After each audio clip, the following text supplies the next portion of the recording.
திமுக செஞ்சது நோட்டில் எழுத முடியாத அளவுக்கு திட்டங்கள் பல தீட்டியிருக்கேன். அது எங்களை போல எனக்கு கையே இல்லை, ஆனால் எனக்கு வண்டி ஓட்ட வச்சிருக்கு. நான் வண்டி ஓட்டுவேன். பேட்டரி வீல் சேர் கொடுத்துருக்காரு எங்கள் தலைவர். நான் நல்லா வண்டி ஓட்டுவேன். என்னை கவுன்சிலருக்கு அழகு பார்த்துருக்கு. எங்களை கவுன்சிலருக்கு அழகு பார்த்துருக்கு. இதுக்கு மேல உங்களுக்கு என்ன வேணும்? மாற்றுத்திறனாளி சமுதாயத்தை மிகப்பெரிய மாற்றத்தை உருவாக்கி கொடுத்துருக்கேன். நம்ம திராவிட முன்னேற்ற கழகம் வந்து திமுக மாதிரி ஒரு கட்சியை எந்த ஒரு பொம்பனாலும் தொடவும் முடியாது, அழிக்கவும் முடியாது. தமிழ் வாழும், தமிழ்நாடு வாழும், தமிழ் வளர்க தமிழ்நாடு. சிம்பிளா சொல்றேன், கரூர்ல எப்படி திரும்பி பார்க்காம போனாரோ அதே மாதிரி அரசியலையும் திரும்பி பார்க்காம ஓடிறது விஜய்க்கு நல்ல வார்த்தை. ஆனா அதுக்கு மேல நான் சொல்ல விரும்பல, கரூர் தான் இப்ப தமிழ்நாட்டையும் கரூர்ல எப்படி ஓடினாரோ அதே மாதிரி தமிழ்நாட்டிலையும் திரும்பி பார்க்காம ஓடிட்டாருன்னா அவர் படத்துக்கிட்ட யாராவது பார்ப்போம், நானும் பார்ப்பேன். சரிங்களா? திரும்ப ஓடணுங்கிற அரசியலை விட்டு ஓடிடுங்கன்ற.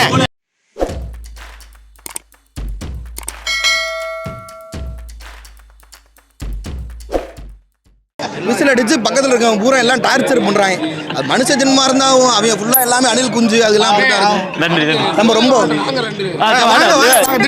அடுத்த ஷோ கொஞ்சம் ஃபயரா. நான் நேர்ல பாக்கல, நாலு பேருக்கு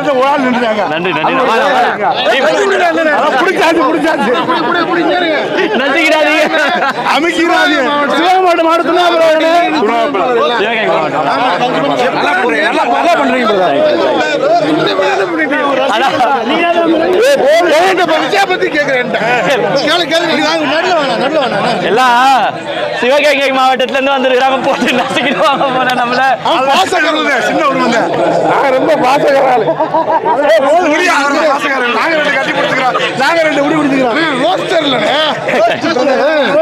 சரிண்ணா. விஜய் வந்து திமுகவை வந்து பாத்தீங்கன்னா எப்ப பார்த்தாலும் தீய சக்தின்னு சொல்றாரு. யார் தான் தீய சக்தி? மடக்கூதிய கேக்குறீங்களா? இல்ல மடக்கு ஊதிதான் தலைவர். அப்படியா? திரிசாட்ட கேட்டு சொல்றேன். திரிஷா தலைவரா? திரிசாட்ட கேட்டு சொல்றேன்னு திரிசாட்ட தான் கேக்குறேன். திரிஷாவா? திரிஷா இல்லனா கீர்த்தி சுரேஷ். சரிண்ணா, இப்போ தீய சக்தின்றாரு, அதை எப்படி பாக்குறீங்க? யார் தீய சக்தி, விஜயா திமுகவா? நேற்று பக்கத்துல பத்த வச்சிருக்காங்க. சும்மா ஒரு 10 ஃபார்மை கொடுத்துட்டு 10,000 ஃபார்ம்னு சொல்லி புழுகிறாங்கல்ல, அது உள்ள கரைஞ்சு தீ போச்சு. அதனாலதான் தீய சக்தின்னு சொல்லிக்கிட்டு அதை மறைக்கிறக்காண்டி இதை சொல்றாங்க. தீஞ்சு கிடக்கிறது அங்கதான் இல்லையா? நேற்று கிட்டத்தட்ட 1.5 ஹவர்ல 10,000 ஃபார்ம் போயிருக்கு. 10,000 எம்எல்ஏ அந்த கட்சியில. உங்க கட்சியில எத்தனை எம்எல்ஏ? ஐயோ, நீங்க எங்கிட்ட திரும்பி பாருங்க. ஏற்கனவே ஒரு செயல் இப்படிதான் நான் சொன்னேன். வேற ஒரு பேட்டி கொடுத்தேன். அங்க இளைஞர்களா எங்கள்கிட்ட இருக்கேன்னு சொன்னாங்க. இங்க கொஞ்சம் பாத்தீங்களா இளைஞர்களா? அது மாதிரி 10,000 ஃபார்ம் கொடுத்தாங்கன்னா எங்கள்கிட்ட வந்து பேப்பர் நியூஸ்ல எங்க தலைவர் பேசுவாரு, இல்ல எங்க பொதுச் செயலாளர் பேசுவாங்க, இல்ல எங்க அண்ணன் துணை முதல்வர் பேசுவாரு, இல்ல எங்க கிளை செயலாளர் கூட பேட்டி கொடுப்பாங்க. 10,000 ஃபார்ம் கொடுத்ததுக்கு யாரு சாட்சி? இப்போ சாட்சியா? இப்போ சாட்சி வந்துரும். ஏன்னா ஆன்லைன்ல இருந்து எடுத்துக்கோங்கட்டாங்க. Invite online. அப்ப இன்னைக்கு 10,000 எடுத்துக்கணும்னா 1 லட்சம் போயிட்டு இருக்கு. சர்வர் கிராஷ் ஆயிடுச்சு. அப்படியா? அது தீஞ்சு போயிடும். அதெல்லாம் தீஞ்சு போயிடும். அப்புறம் தீய சக்தி தான் காரணம்னு சொல்லுவாங்க. சரி, இப்போ புலி படத்துல வந்து பாத்தீங்கன்னா நீங்க வந்து 15 கோடி வருமானத்தை மறைச்சிருக்கீங்க, அதனால 1.5 கோடி கட்டி ஆகணும் அப்படின்னு வந்து உயர்நீதிமன்றம் சொல்லியிருக்கு. ஆனா விஜய் வந்து அவர் தூய சக்தின்றார். இது எப்படி பாக்குறீங்க? ஏங்க அவன் பக்கம் பிராடுங்க. விஜய் நம்ப மாட்டீங்களா? விஜய் யாருப்பா? நான் நம்ப மாட்டேன். நீங்க இத பாத்திருக்கீங்களா? புலி படத்துக்கு அவர் தூய சக்தி. நீங்க புலி படத்தை பாத்தீங்களா? காரை வாங்கி மாத்திர நாய் தெரியுமா? நாய்க்கு அது தெரியுமா தெரியாதா? காரை வாங்கி அந்த காரை ஏமாத்தி வரி கட்டுறதுக்கு மறைச்ச நாய் அந்த நாய். என்ன நாய்? மடக்குதி.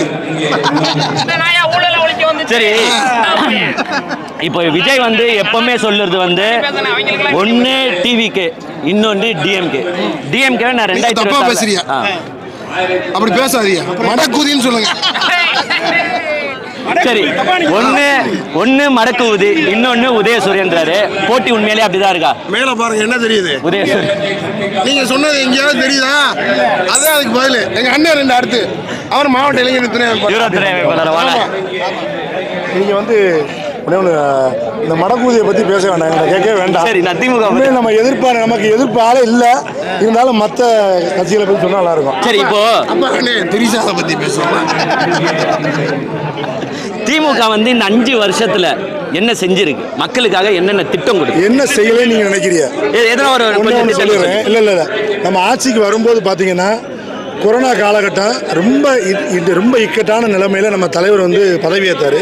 2 வருஷம் கொரோனாவை கூட யோசிக்காம ஒவ்வொரு மருத்துவமனையிலையும் நம்ம அந்த பாதுகாப்பு உபகரணங்களை போட்டுட்டு ஒவ்வொரு மருத்துவமனையாக போய் எல்லா இடத்துலையும் பாதுகாத்து மக்களை பாதுகாக்க முழுமையாக நின்னாரு. அப்ப இந்த தலைவர் எல்லாம் எங்கே போனாங்க? இல்ல அவர் விஜய் வந்து NDTVக்கு கொடுத்த பேட்டியில என்ன சொல்லியிருக்காருன்னா, கொரோனா காலத்துக்கு அப்புறமா தான் வந்து பாத்தீங்கன்னா நான் அரசியலுக்கு வரணும்னு முடிவு பண்ணேன், ஏன்னா கொரோனா காலகட்டம் வந்து அவ்வளவு டேஞ்சரா இருந்துச்சு அப்படின்னு சொல்றாரு. அதனால தான் இருந்து பேட்டி வீட்ல இருந்து பேட்டி கொடுக்குறாரு. வீட்ல இருந்து பேட்டி கொடுக்குறாரு. அந்த காலகட்டத்தில் அவர் வெளியில வந்து கொடுக்குறது என்ன இருக்கு? அது போக அந்த காலகட்டத்தில் ஒரு நிமிஷம் இப்ப நம்ம இளைஞர்களை பாருங்க. ஒரு நிமிஷம் ப்ரூஃப் கொரோனா காலகட்டத்தில் எப்ப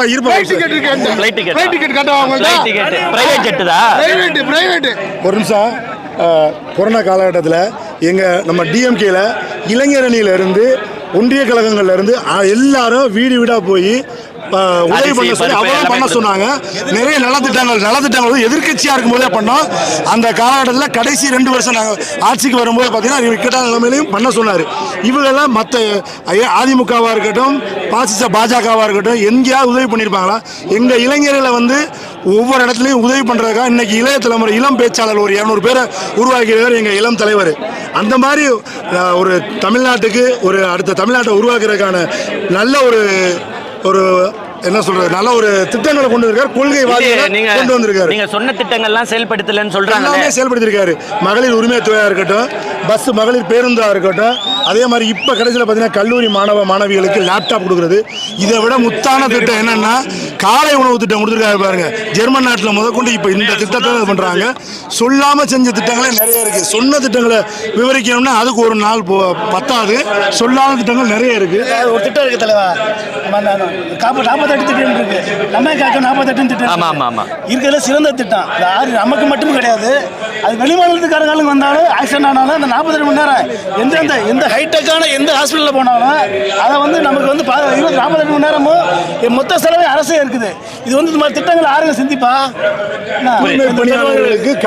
சிந்திக்கிற வந்து ஒரே தலைவர் வந்து எங்க தலைவர். சரி, இப்ப 2026 அப்ப யாருக்கு போட்டி?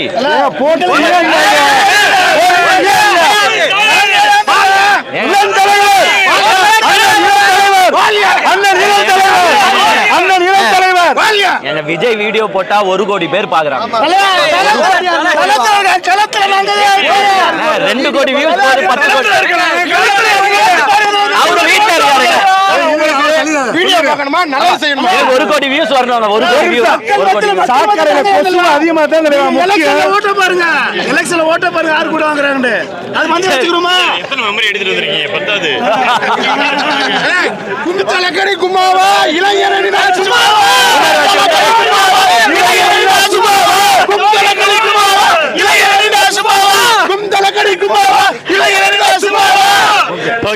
தூத்துக்குடி மாவட்டத்தில இருந்து வந்திருக்காரு இந்த இளைஞர் அணி நிர்வாகிகள் சந்திப்பு கூட்டத்துல.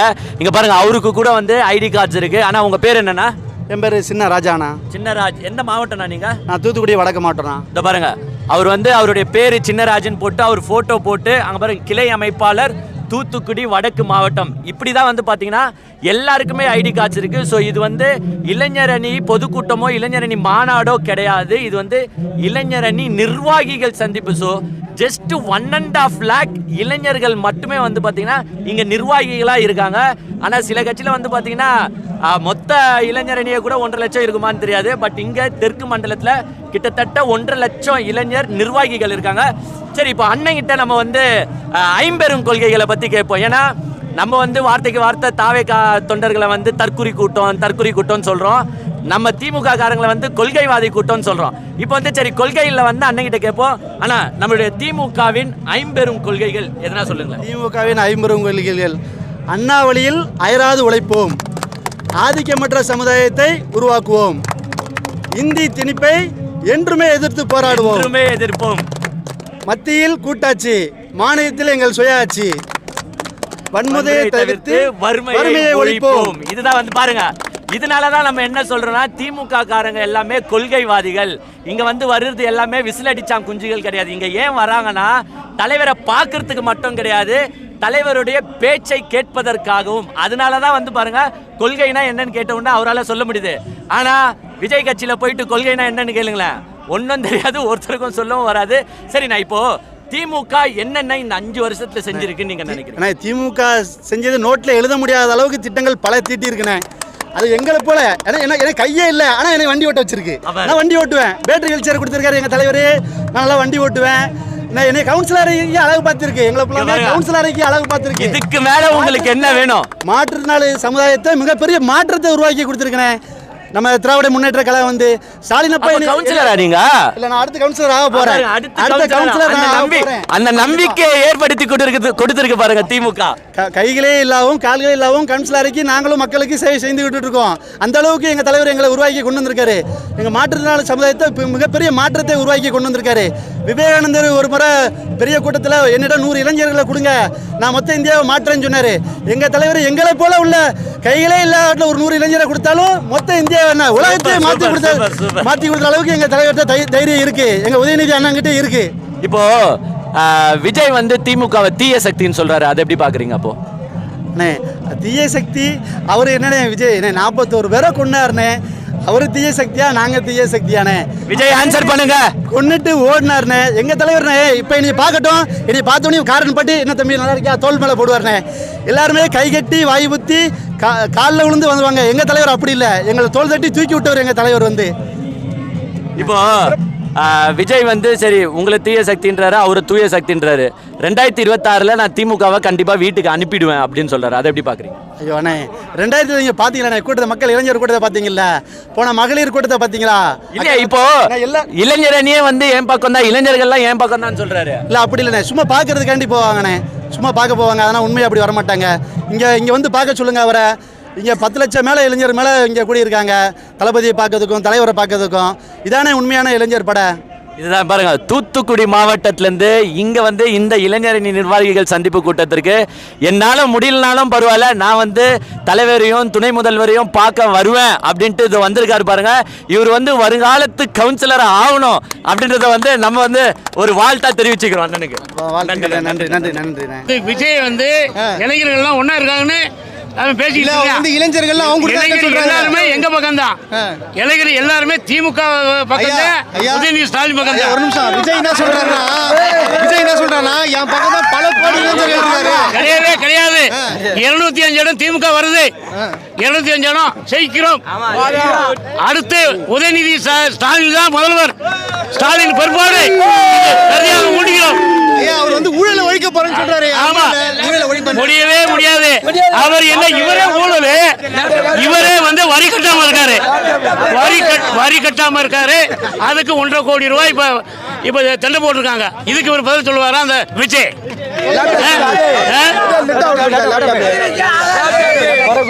லேப்டாப் ஆம்பளைகளுக்கு ஃப்ரீ பஸ் இந்த எடப்பாடி சொல்றது. இந்த எடப்பாடினாலதான் கட்சியே அழிஞ்சு போச்சு. திமுக அதிமுக அழிஞ்சதே எடப்பாடினாலதான். கட்சி இல்லை, அழிஞ்சு போச்சு. மோடி அவர் தாடி அத்து விடுற மாதிரி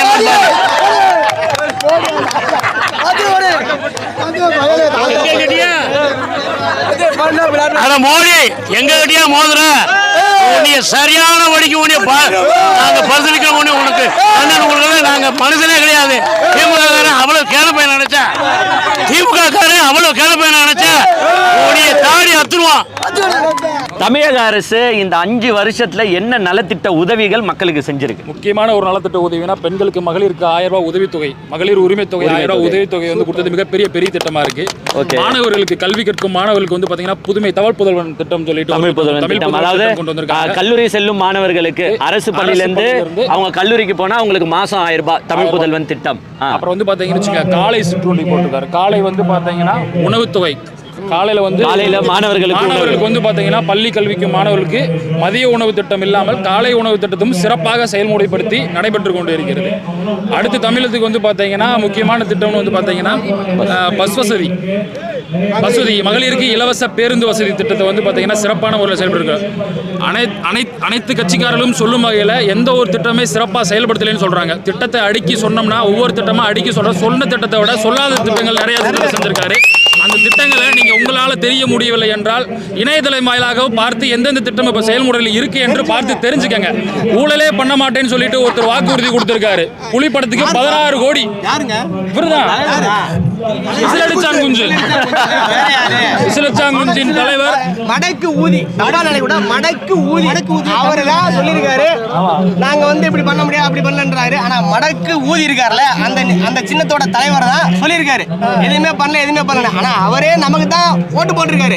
அது யாருக்கும் தெரியல. எல்லாம் பண்ணிட்டு கடைசியில நம்மளோட சின்னத்தையும் நம்மளோட தலைவரையும் தப்பா பேசிக்கிறாரு. அவருக்கு படம் ரிலீஸ் சொல்றாரு விஜய்க்கு. அவரு கருப்பு பணத்தை வாங்காம இருந்தா ஊழல் ஒழிஞ்சிருங்க.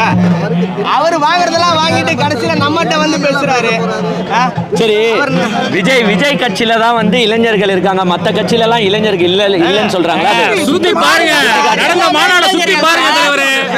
தலைவர் இளைஞர், எல்லாரும் இளைஞர். அப்புறம் இளைஞர் இல்லனா எப்படி? எங்களுக்கு தான் எல்லா ஓட்டும் விழும் அப்படின்னு சொல்றாரு. எலெக்ஷன் ரொம்ப நாளா இல்லைங்க, இன்னும் 2 மாசம் தான் இருக்கு. எலெக்ஷன் வரும்போது தமிழ் மக்கள் யாருக்கு ஓட்டு போறாங்கன்னு தெரியும். ஒரே வார்த்தை, நீங்க யாரு? இளைஞர். சார் யார்? இளைஞர். நாங்க இளைஞர், அண்ணன் இளைஞர், எல்லாரும் இளைஞர் ஃபுல்லா இங்க இருந்தா அவர் பக்கம் யார் இளைஞர் இருக்கா? அனில் குஞ்சல் தான் இளைஞர். இங்க பாருங்க, இது வந்து ஆக்சுவலா இளைஞர் அணி மாநாடு கிடையாது. இது வந்து இளைஞர் அணி நிர்வாகிகள் கூட்டம், அதாவது பொறுப்புல இருக்கிறவங்க நிர்வாகிகள் கூட்டம். இங்க பாருங்க, ஐடி கார்டுல பேர் போட்டு அவர் எந்த ஒன்றியம், எந்த பகுதி, எந்த மாவட்டம் அப்படின்னு வந்து பாத்தீங்கன்னா தெளிவா போட்டு அந்த போட்டோ வச்சு இருக்கிறவங்க தான் இவரு. இங்க பாருங்க, அந்தந்த போட்டோல இருக்கிறவங்க தான் வரணும், ஏமாத்திலாம் வந்துடக்கூடாது. ஆக்சுவலா பாருங்க, எல்லாருக்கும் ஒவ்வொரு ஐடி கார்டு. சோ இத்தனை பேரு நிர்வாகிகள் மட்டுமே, கிட்டத்தட்ட 1.25 லட்சம் நிர்வாகிகள் இங்க வந்திருக்காங்க. சரி, இப்போ வந்து விஜய்க்கு நீங்க என்ன சொல்ல வரீங்க? ஒரு முக்கியமான ஒரு கருத்துனா, திமுக மாதிரி ஒரு கட்சியை எந்த ஒரு கொம்பனாலும் தொடவும் முடியாது, அழிக்கவும் முடியாது. தமிழ் வாழும், தமிழ்நாடு வாழும், தமிழ் வளர்க தமிழ்நாடு. சிம்பிளா சொல்றேன், கரூர்ல எப்படி திரும்பி பார்க்காம போனாரோ அதே மாதிரி அரசியலையும் திரும்பி பார்க்காம ஓடிறது விஜய்க்கு நல்ல வார்த்தை. ஆனா அதுக்கு மேல நான் சொல்ல விரும்பல, கரூர் தான் இப்ப தமிழ்நாட்டையும் கரூர்ல எப்படி ஓடினாரோ அதே மாதிரி தமிழ்நாட்டிலையும் திரும்பி பார்க்காம ஓடிட்டாருன்னா அவர் படத்துக்கிட்ட யாராவது பார்ப்போம், நானும் பார்ப்பேன். சரிங்களா? திரும்ப ஓடட்டுங்கிறேன், அரசியலை விட்டு ஓடிருங்கன்றேன். கரூர்ல எப்படி ஓடுனீங்களோ அதே மாதிரி 26 எலெக்ஷனுக்கு அப்புறமா ஓடிடுங்க. உங்களுக்கு அதான் நல்லது. அதை விட்டுட்டு டிஎம்கே எதிர்த்து வந்தீங்க அப்படின்னா அது உங்களுக்கு தான் பிரச்சனை. திரும்ப ஓட வேண்டியதுதான். நம்ம கதை அடைச்சிட்டு நம்ம பனையூர்ல உட்காந்துக்க வேண்டியதான். செவத்தை தான் பார்க்கணும் 26க்கு அடுத்து. அதுக்கு இப்பயே பாத்துக்க, படமாவது நாங்க பார்ப்போம். சொல்றேன், படத்துக்கு டிக்கெட் ஊழல்ல விற்பாரு. ஆனா செங்கோட்டையனை கூட வச்சுக்கிட்டு பஸ் இருக்குல்ல, பஸ்ஸுக்கு டிக்கெட் ஊழல் விற்பாரு. பஸ் அடிச்சாங்கல்ல, கேவலம் அடிச்சாங்கல்ல, பஸ் டிக்கெட் ஜெராக்ஸ் அடிச்சு அதுல எவ்வளவு கோடி ஊழல். செங்கோட்டையனை கூட வச்சுக்கிட்டு ஊழல் பண்ண மாட்டோம், அவரே ஊழல், படத்திலே ஊழல் 1000 கோடி 500 கோடி ஊழல் பண்ணிட்டு எங்களை வேற இதுல சொல்லிக்கிறாரு ஊழல் கட்சின்னு. தமிழகம் வெல்லும், தமிழகம் போராடி கொண்டே இருக்கும். இளைஞர்கள் என்னைக்குமே டிஎம்கே தான். டிஎம்கேனா தான் தமிழகமே. தமிழகம் இல்லாம டிஎம்கே இல்ல, டிஎம்கே இல்லாம தமிழகம் கிடையாது. டிவிகே தான். ஒன்னே ஒரு முக்கியமா சொல்லணும்னா, திமுக வந்து கட்சி இல்ல, அது ஒரு உணர்வு. பேரறிஞர் டாக்டர் கலைஞர் அவர்களும் பேரறிஞர் அண்ணா அவர்களும் பெரியார் அவர்களால் கொண்டு வந்த கட்சி இது. எந்த ஒரு கொம்பனாலும் எத்தனை ஆண்டு காலமானாலும் இந்த கட்சியை வீழ்த்தவும் முடியாது, அழிக்கவும் முடியாது. விஜய் வீழ்த்த முடியாதுன்றீங்களா? ஒரு ஆளே இல்லைங்க.